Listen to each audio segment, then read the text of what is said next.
Hello, we're so excited to be back today on day 2 of the National Conference on Career Guidance in Kenya. Today's keynote is on infusing purpose into practice with career development. Once again, I am so honored to be with you, and I want to thank Kevin and Maggie and Mercy and everyone who's prepared this conference for you. We're excited to contribute, and most excitingly, I want to share with you my co-presenter today, Terri Tchorzynski. Terri, welcome.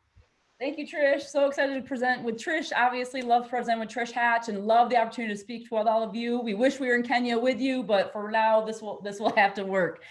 So we're going to talk about career development today. And whenever we talk about career development, the question comes to my mind, you know, when you're traveling or you're walking around people that you may not know, and they ask the question like, what do you do? What do you do for a living? And I always wondered how I wanted to answer that, because I knew if I answered that question with, I'm a school counselor, there'd be a lot of confusion as to what that actually is. So what I started doing was answering that question different. So now when people ask me, what do you do in terms of my profession?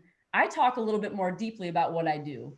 What do? I impact student lives. What do you do? I provide hope when it's not present or easy to find.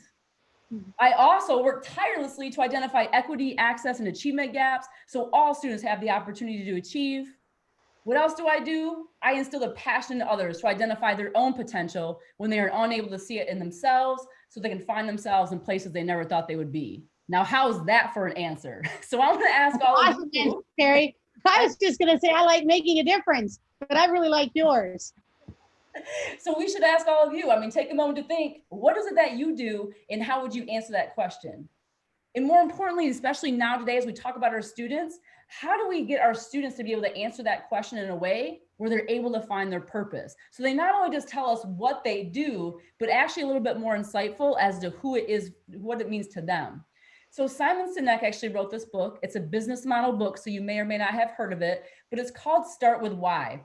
And what Simon Sinek says in his book is that the businesses who are the most successful, that have the most loyalty with their customers, they start with their why and they show their why. It's not what they do, what products they sell, or even how they sell their products, but it's when they can show their purpose and the reason and their why that people really gravitate to that. And there's actually science behind that, which we don't have time to go into too deeply today, but the idea is that that limbic part of your brain does activate some of those internal whys around responsible decision-making, feelings of trust, sense of protection, and loyalty. And so what we're trying to think about today when we talk about career development and finding our purpose, how can we get our students to act, think, and communicate from the inside out? So there's a lot to going about like how you could go do that. And in 20 minutes, we obviously don't have time to cover everything, but I want you to think of two different pieces.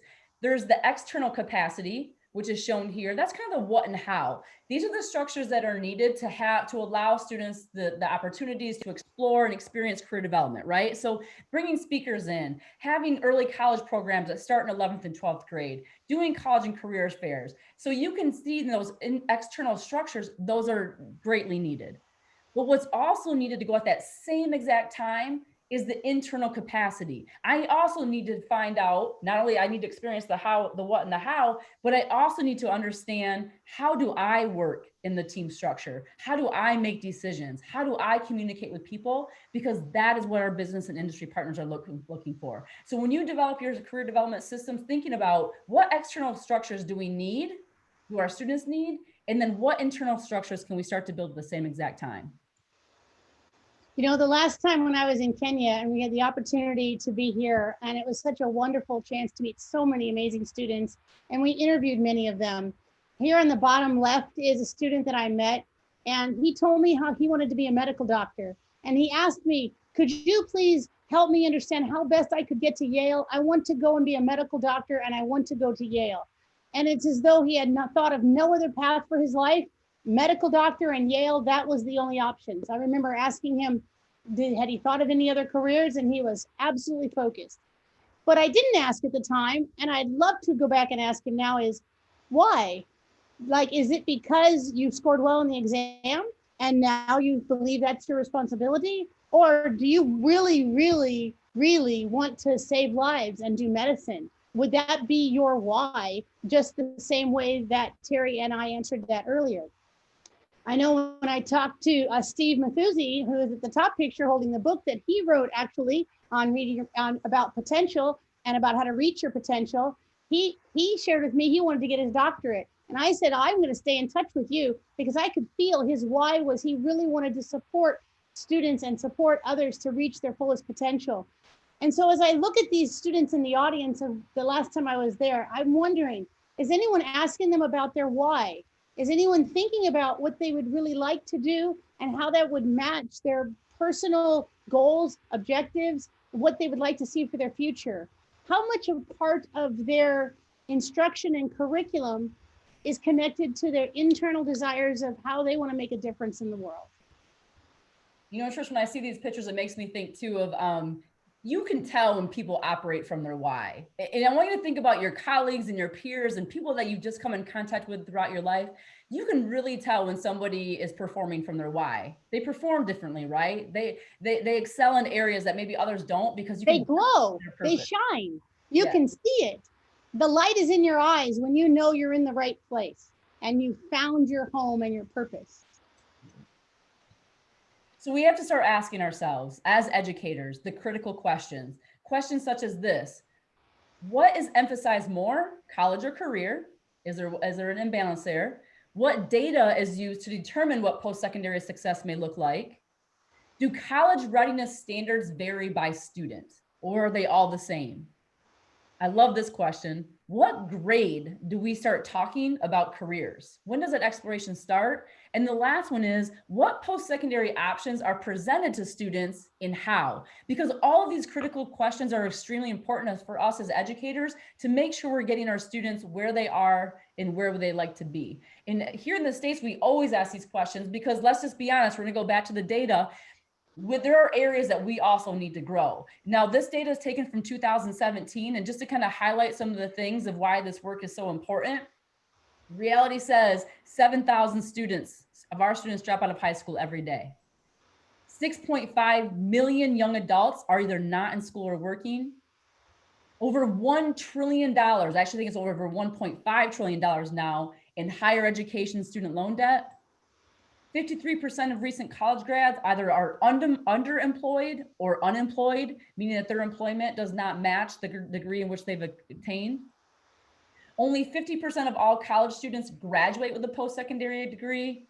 And last but not least, our employers, 58% of our business and industry employers are saying that graduates, college graduates, are not adequately prepared for work. So we must ask ourselves, why? What are some areas in which we can grow in these spaces so that we can find our students in better spots? I'm gonna go emphasize it one more time. So we have to think about K-12 structures. If we only talk about college and career when students get on to high school, I don't want to say it's too late, but it's almost too late because there's a lot of thinking that needs to happen prior to that, those choices that happen in high school. And we had shared this at our beginning of the day keynote yesterday, but just to emphasize some points, in those primary grades, it is critical for us to start thinking about what awareness students need to have around them. They're usually only aware of careers that they see. And so what careers do they see in Kenya and what other careers out there that they may not be exposed to? And how do we develop that awareness early? And as students start to develop that awareness and thinking about what their passion is, what their skills are, when they move on to the middle school grades, thinking about what careers fit my skills, what careers fit my interests, my purpose, and my why, and start coming up with that plan that starts in middle school and then begins to transition into high school. So by the time they get to 9th, 10th, 11th, and 12th grade, they are ready to start experiencing some bridges that are going to take them through the post-secondary path and see that success right out. So when we think about how do we get there, we have to think of a scaffolding approach that if we're going to set goals that we would like to obtain around college and career readiness, it is not just the goals that the high school students are trying to achieve, but it's every grade leading up to that that's led to that success. So let me share an example. So let's say we're saying by the end of this school year, we're trying to increase the number of students, seniors, who would like to complete a work-based learning opportunity. So when we think about work-based learning, that's an opportunity for students to actually experience the world of work. But If they haven't already thought about these structures in primary grades and had exposure to what workplace visits there or workplace opportunities there are, if they haven't had exposure to career presentations or non-traditional career fairs, they may not even know those work-based learning opportunities exist later on. So the work that's done in primary school about that early exposure, again, will start to scaffold. So as students move in through 6th, 7th, and 8th grade, they're now getting more personalized attention towards the careers that they're interested in. So by the time they get to 9th through 12th grade, they can take advantage of those work-based learning opportunities and find success. But if we wait until the end of their high school career, it may be too late for them to make up for all that lost time. So as we think about the developmental stages that contribute to post-secondary success on that last slide that she had, and you saw the different activities, all of those things are part of a comprehensive program. And in the United States right now, we're working towards integrating our comprehensive school counseling program with our multi-tiered systems of support. Now, for those of you who want to know more about what a multi-tiered or multi-domain system of support is, we have a link to the video here that you can take a look at later. But essentially what we're talking about, and as I remember talking to you about yesterday in our first keynote, there are 3 domains for our school counselors. So if you look at the bottom of this trapezoid, you'll see the word academic in the left, college and career in the middle, and social emotional on the right. And as school counselors are developing their program, tier 1 are activities and programs that they implement that are for all students in the school. And so we don't just teach college and career readiness to the top 10 or 20% of students. In fact, every student in the school should learn what does it take to graduate eligible to go to post-secondary options of your choice. Every student should learn about work-based learning opportunities and career technical education. We shouldn't predetermine which students learn what. We would believe that every student gets options, all options for all students, because all means all, not just those who have the privilege of having a counselor or a teacher who exposes them to it. So we want all students to have curriculum, and all students to have an individual student post-secondary plan, and all students to have access to school-wide activities that expose them, like career fairs and college opportunity fairs, so that students can all understand all of their options. You'll see the words being used a lot, all, because we really want to embrace every single student and not predetermine their path. Then we have students in the second tier who might be struggling. Maybe they aren't attending well, or they have deficiencies academically, but maybe they're missing an opportunity because their test scores are high, but maybe they haven't chosen a post-secondary path yet. And we want to provide every student with that opportunity. Or maybe you have certain students in groups like homeless students or first generation college students who don't understand how the system works, and they need extra support, extra opportunities to learn about financial planning, what it would mean to go away to college or university, what would it mean to take a job in workforce in a different city, how would that impact their family. So having an opportunity to work in a smaller group with some students identified by data can assist them in reaching their potential. Then finally, there are some students who experience a crisis. Maybe they are accepted to university, but they have difficulty financially getting there, and they don't believe they have the funds. Or maybe they believe that they can't leave their home, and there would be a problem if they did. Or maybe they feel pressured into a different career than they really want to be in, and for that student, it becomes an emotional crisis.